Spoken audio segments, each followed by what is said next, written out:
by another artist to say something that they felt like they was being disrespectful with, it wouldn't bother me. My skin is pretty tough right now, so I can take it. So you're in a good space, meaning mentally, financially? Absolutely.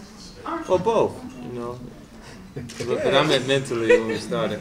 Well, I wanted to start lighthearted, you know, like my overall concept for the album Curtis was to make the record human, to give it the human emotion. So Straight to the Bank has full laughter in the chorus, and there was 3 records I recorded with laughter in the actual song as a part of the content to capture joy.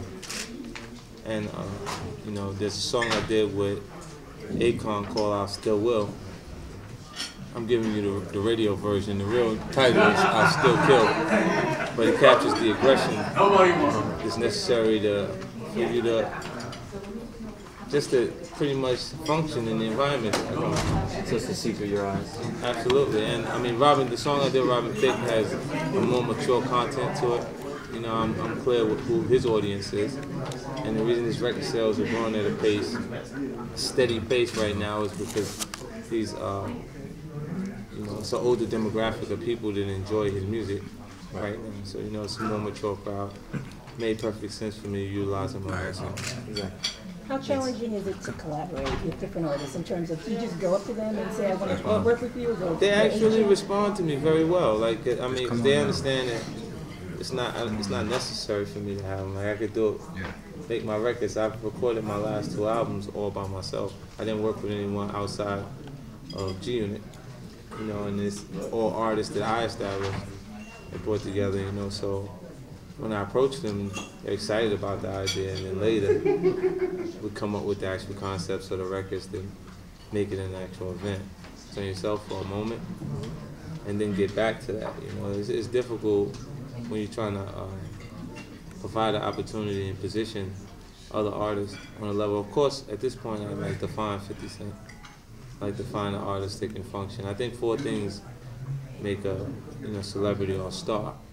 It's quality material, performance, appearance, and personality. You think you're still grounded? I think I'm very grounded, you know, like on some levels. I mean, others, you know, you can't adapt. If anyone says money doesn't change you, they just haven't made enough. You spoke a little bit about the attack on hip-hop earlier. I was appalled when I seen the Virginia Tech killings and they used your picture over the story talking about you popularized 9mm handguns. What is your feelings towards the media and their portrayal of hip-hop at this time? Generally, the perception of me is a lot darker than I actually am. After people interact with me, they see that, you know, but I think everybody has a right to an opinion.